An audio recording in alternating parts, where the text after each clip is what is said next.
Hello and welcome back. The purpose of this video is to introduce etude number 5 in G major for the 2021 all-region auditions. And you can see next to me I have the entire etude. Man, it is really difficult. So we look at it first and we say, wow, how long does this last? Well, it's only about a minute and a half, but when you play it, of course, it seems much longer.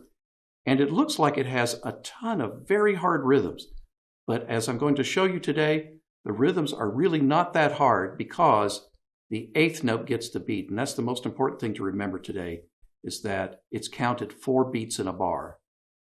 And we're going to look at measures 1 through 8. Let's do that now. All right, so here are the first 8 measures of etude number 5 in G major. We're going to start with today, I'm going to play it straight down, all 8 measures, and then we'll talk about all the little nuts and bolts that have to go together to make this etude work.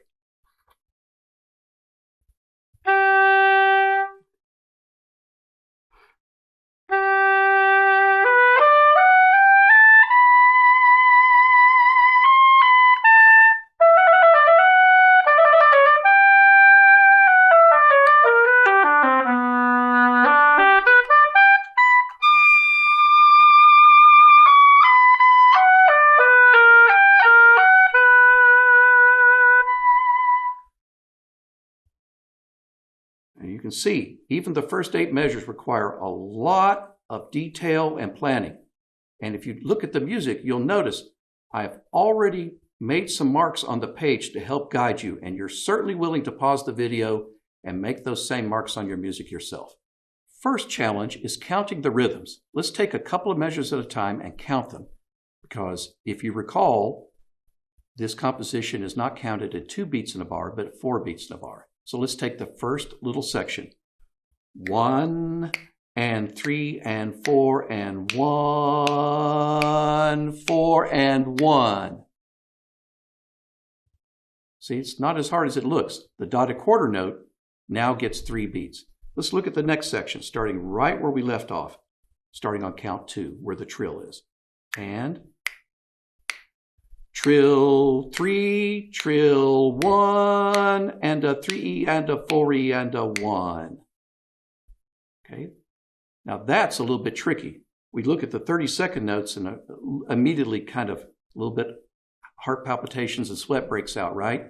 But they're counted like 16th notes. Now let's start with the low B and look at that measure on to the next couple of bars. Ready? 1 and triple left, 4 and 1, 4 and 1. Again, the dotted quarter note gets 3 counts. Finally, the concluding statement. 1 and 2 and 3 and 4 and 1, 3. So we finish with a rest on the 4th count of the measure. First thing to do, getting into the nuts and bolts of the first 8 measures, is look at the G arpeggios that take place. There's one at the beginning. Oh, they threw in an F sharp for color. So the F sharp was thrown in there to make sure we had enough space to get us from one bar to the next. Now let's take a look at measure number 5. That's the hard one. First, practice by slurring.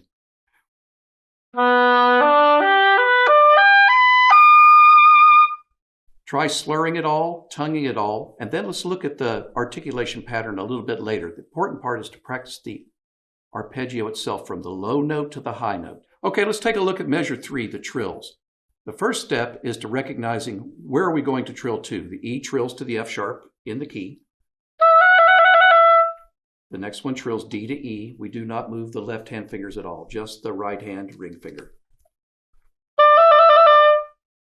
Okay, the next thing is to recognize that they're a full count each. Trill 3, trill 1. Sounds easy when you say it, right?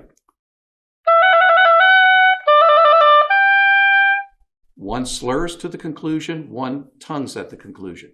Now let's put the grace notes in. That seems to make the trill more difficult, right? The first step is to isolate the trill with no metronome and play it with the grace notes evenly. I know you're thinking, yes, but the trill is not going to go that slow. And you're right. But the first step always is to make sure that you can play the trill and the grace notes at the same speed approximately. Oh, that's closer. And of course, when we get close to tempo, probably 2 or 3 trills at the most is all we're going to get. Here's the second trill.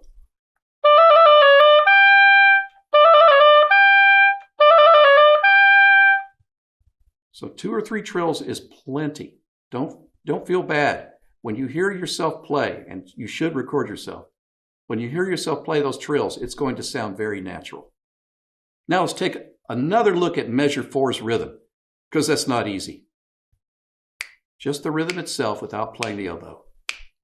1 and a 3E and a 4E and a 1.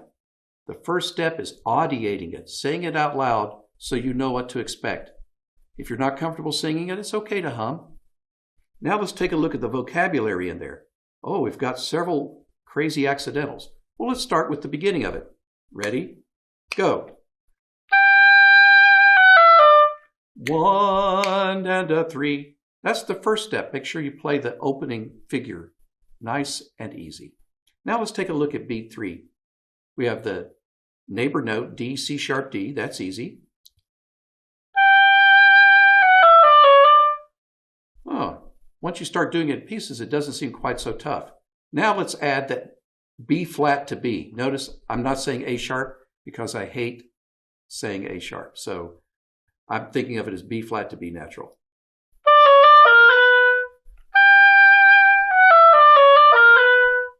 Finally, let's isolate the bottom register, which is going to give a lot of oboe players fits. You may be thinking, well, yes, but you're not tonguing the low note. And you're right, I'm not. My first step is to build up confidence to get the low note to speak. Then I'll add the tongue. When I'm confident that the low note will speak with a good tone, then I'm ready to try tonguing it. Tonguing. My key here is to keep moving the air. When I slur it, I'm going to do the same air that I use for tonguing. I just happen to be moving the tongue. I hope you'll take into your practice a mantra that I use in mine. My fingers may move, but my air plays a long tone. Altogether, measure 4 sounds like this.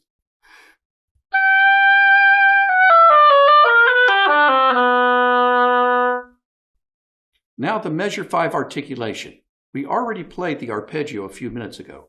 Let's take a look at the articulation. We slur 3 notes and tongue the rest. 1 and 3. Okay, let's do that much first.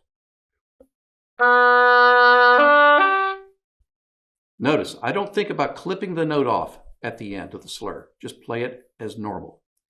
And then I see the articulations with the staccatos, and I think to myself, is it really short or just shorter than normal? And that's the key. Especially in a slow etude, we're not going to play it very short. Just a little shorter than normal. See how detached that is? That's not perhaps the most musical thing that could happen in that phrase. That's a little bit longer and a little bit more connected as part of a statement. Now let's take a look at the entire measure together.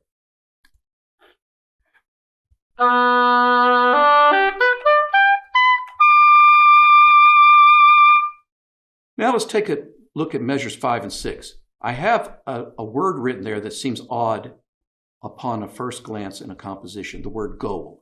But my dynamic goal is the beginning of measure 7. That's going to be my loudest note overall. Measures 5 and 6 take me to that goal.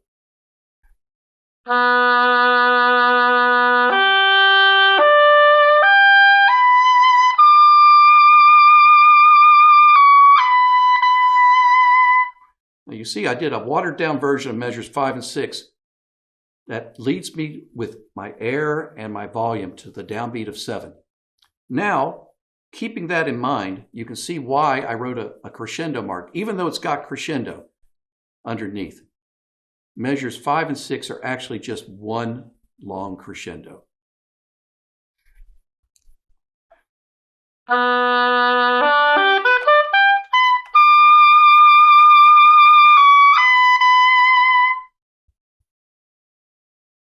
Now the final two measures of today's section.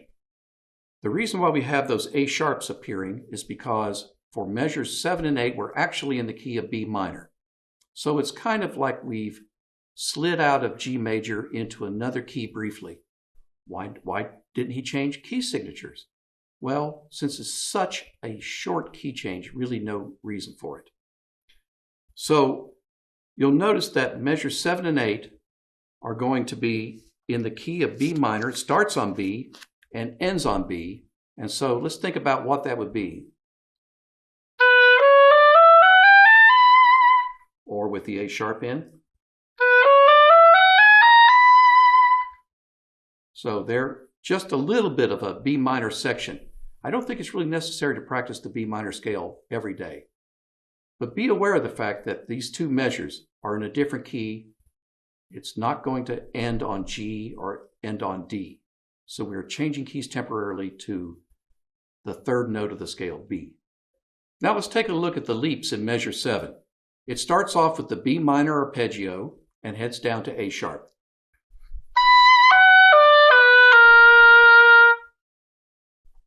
Still forte. Look at the big leaps at the end of the bar. A sharp, G, A sharp, F sharp. Keep your fingers close to the keys.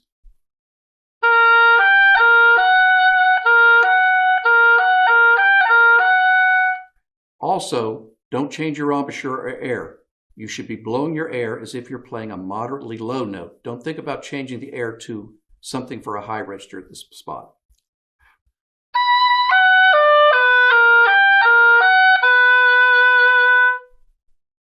Now let's take a look at the volume in measures 7 and 8. It's going to stay forte until the beginning of measure 8 is established.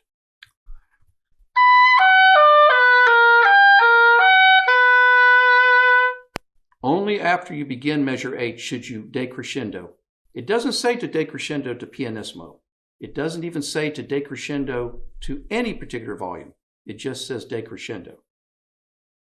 When you get to measure 8, then we've got to negotiate the decrescendo and the leap of the octave. That's tough. If we do nothing, here's what will happen. Oof, that's really flat on the high note. That's not going to work. So we've got to change our airstream direction, our voicing upward. And we're going to have a little bit of firmer embouchure, and that's why I wrote the word lip on there. Just a little bit firmer embouchure to bring the pitch into a true octave.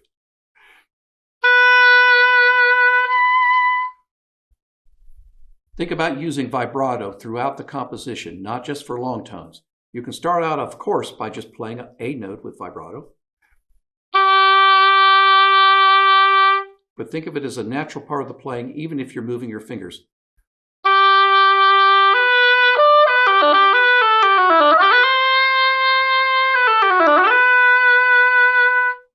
So your fingers move independently of the vibrato.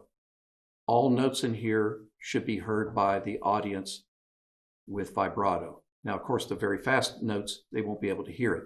But think of the vibrato as present in your playing at all times so that when you play any longer tone, it's going to be present as well. So now let's pretend you're at the audition and you're about to play etude number 5. You're going to be playing every bit of it from the beginning to the ending at the area level. At the region level, you're probably going to have a cut, but it's very possible that the cut will begin at the beginning. Every region chooses as part of their policy that the auditioning oboe player can play one note before you begin to play the etude. And typically the instructions will be something like this. Okay, letter C, play one note and then play the all region cut. So choose the first note as that note. Don't choose a weird note. Choose the note that's in that key. Because that's the note that you're going to be judged on right away. Let the first note of this etude be your so-called one-note warm-up. Now you're headed down the road to perfect etude number 5. Along with journaling your scales, journal your practice on etude number 5. Write the day that you're practicing, hopefully every day. Write down the measures you're working on, the tempo you used, and a short passage that reflects your attitude and your reflection upon the progress and the sound that you made that day.